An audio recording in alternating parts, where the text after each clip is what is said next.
तो ये कंपनी वाले तो बेलगाम हैं, ये तो कोयला चोरी यहाँ से कर रहे हैं खुद, ये अवैध रूप से पकड़ी बरवाडी के नाम से खनन कर रहे हैं। इन लोग को जब तक लात से पिटाई नहीं होगा ना, इन लोग सुधरने वाला नहीं है। माननीय मुख्यमंत्री बोले विधानसभा में नहीं चलेगा इलेक्ट, नहीं चलेगा सीबीआई चलेगा, 2013 का कानून कहाँ हुआ, 5 साल बीत गया। ये सब सरकार अगर गर्दन काटने काम करे तो सरकार के साथ रहेंगे, जनता के साथ रहेंगे। वोट सरकार नहीं देती है, जनता ठप्पा मारती है, वो जितवाती है।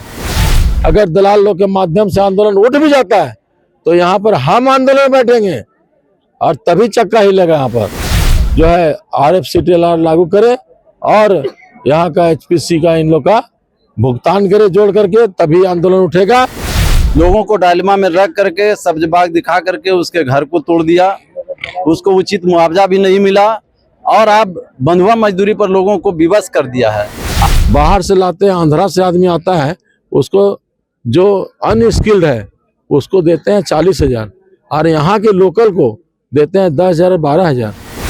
कोयला खनन करके कंपनियां पैसा जरूर कमा रही है, लेकिन भूरैयत जिन्होंने जमीन दे करके विस्थापित हो गए, न तो सही से उनको पुनर्वास किया गया, न ही उनके अनुकूल जो मुआवजा मिलना चाहिए था वो मुआवजा मिला है।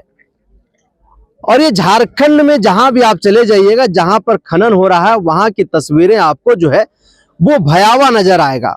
नौजवान रोजगार के लिए दर दर की ठोकरें खा रहे हैं, कंपनी के पास जा रहे हैं, कंपनी के जो MDO होते हैं जो खनन करते हैं उनके पास जा रहे हैं, उनके GM से AGM से और उनके तमाम जो आला अधिकारी होते हैं उनसे आग्रह निवेदन करते हुए जो है वो दिखाई देते हैं।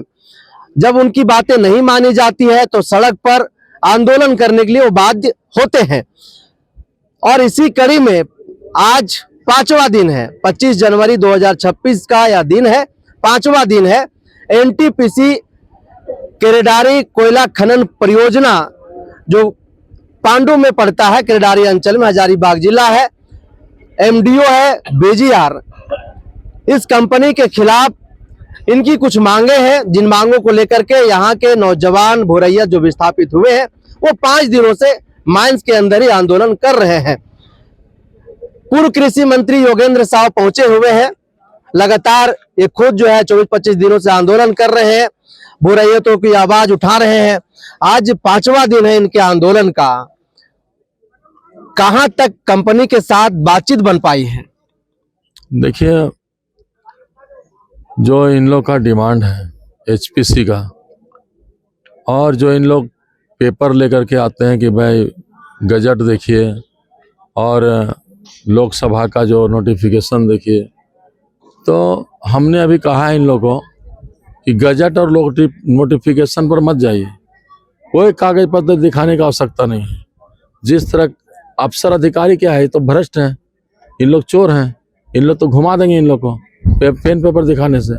इसलिए हमने अभी कहा है इन लोगों के, आप स्पष्ट बोलिए कि जो मेरा पूरब साइड में NTPC का ही कंपनी वहाँ आपका त्रिवेणी सैनिक काम कर रहा है जो MDO उसका है, या बगल में पश्चिम में जो NTPC का ही कंपनी में ऋत्विक कंपनी काम कर रहा है, जो वहाँ पर दे रहा है वो 32,000 रुपये पेमेंट कर रहा है। तो यहाँ पर जो है 12,000 क्यों लेंगे? हमको ज़्यादा उलझने की जरूरत नहीं है।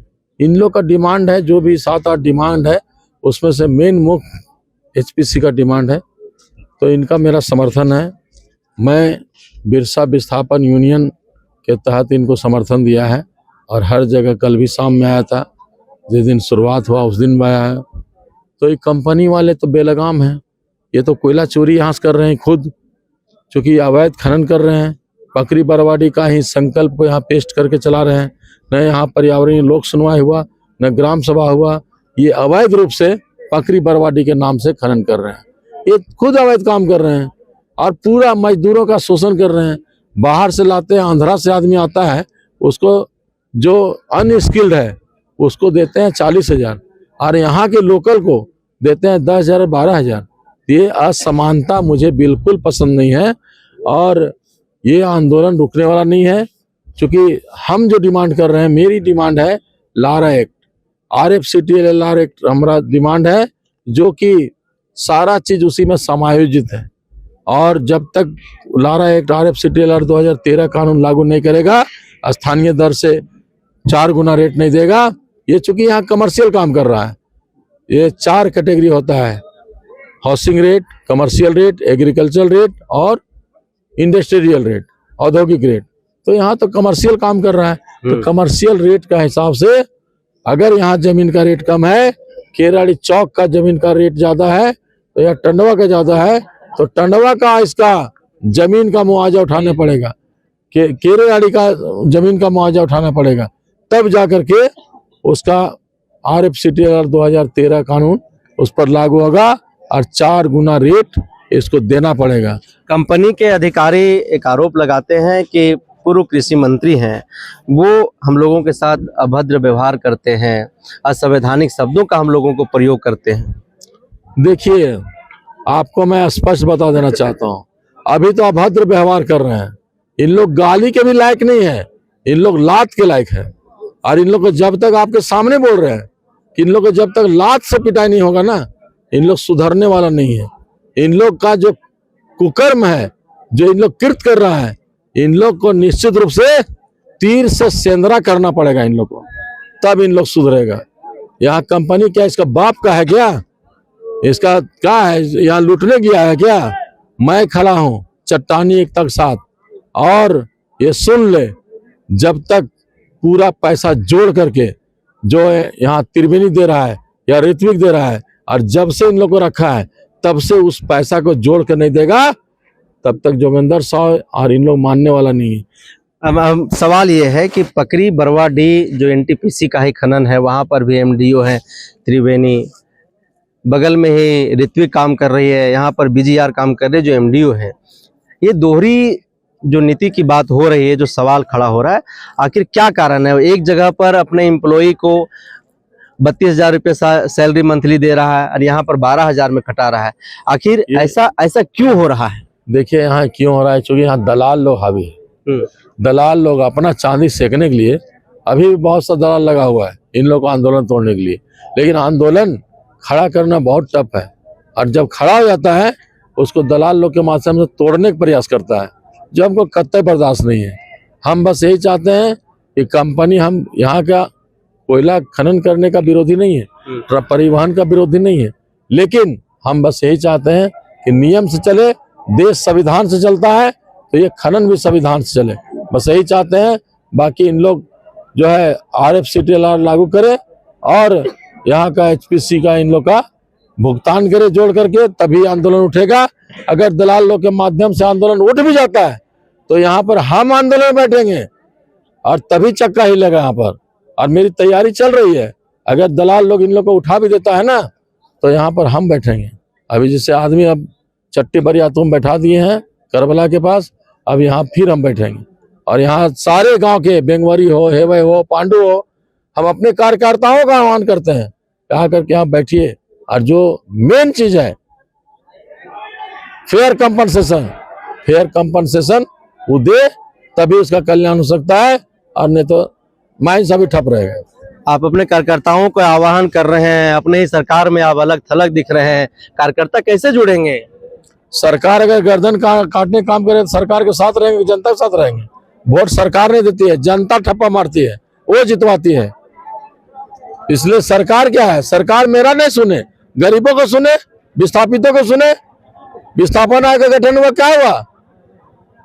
माननीय मुख्यमंत्री बोले विधानसभा में नहीं चलेगा, इलेक्ट नहीं चलेगा, CB चलेगा, 2013 का कानून कहाँ हुआ? 5 साल बीत गया।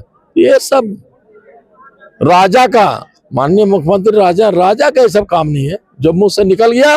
पहले राजा लोग को सुनते थे कि कोई अगर एक आना में मौजा दे दिया किसी को, एक मौजा मतलब होता है 4-5 गांव के अंदर में एक मौजा आता है, तो एक मौजा दे दिया। अगर दूसरा लोग अगर एक आना की जगह 10 आना भी देता है, तो राजा लोग जिसको दे देता है उसी को दे देता है, तो उस वक्त जमान होता है। तो कुछ और भी हमारे लोग हैं सर, लगातार आप लोग आंदोलन पर डटे हुए हैं, 5वां दिन है आज। क्या लग रहा है, जो आप लोगों की मांगे हैं वो सुनी जा रही है? कहाँ तक बातचीत पहुंची है? ये देखिए, ये कंपनी की मनमानी है। जल जंगल जमीन, यहाँ से जितने भी विस्थापित रैयत हैं, ना अभी तक वो लोग को कोई विस्थापन का लाभ मिला। लोगों को डायलेमा में रख करके, सब्ज बाग दिखा करके उसके घर को तोड़ दिया, उसको उचित मुआवजा भी नहीं मिला, और आप बंधुआ मजदूरी पर लोगों को विवश कर दिया है। आप बताइए, इस चैनल के माध्यम से मैं आप लोगों से भी कहना चाहूँगा और लोगों से भी कहना चाहूँगा, और ये अपील मैं सरकार से भी करता हूँ कि 10,000 और 12,000 की नौकरी में आज के डेट में जो काम करने वाला वर्कर है उसको क्या मिलेगा? वो अपना खाएगा, अपना बीबी बच्चों का भरण पोषण करेगा, अपनी माँ बाप का सेवा करेगा। तो ये यहाँ के लोगों के साथ, यहाँ के जो काम करने वाले जो मजदूर हैं उन लोगों के साथ छलावा हो रहा है, और उन लोगों के साथ सीधा सीधे शोषण हो रहा है। इसके खिलाफ अगर मजदूर लोग अगर एकजुट हुए हैं तो हम उन लोगों से आग्रह करेंगे कि जब तक आप लोगों का उचित मांगे पूरा नहीं होती है, तब तक आप लोग अपना आंदोलन कतई समाप्त नहीं करें, और इसी तरह चट्टानी एकता के साथ आप लोग डटे रहें।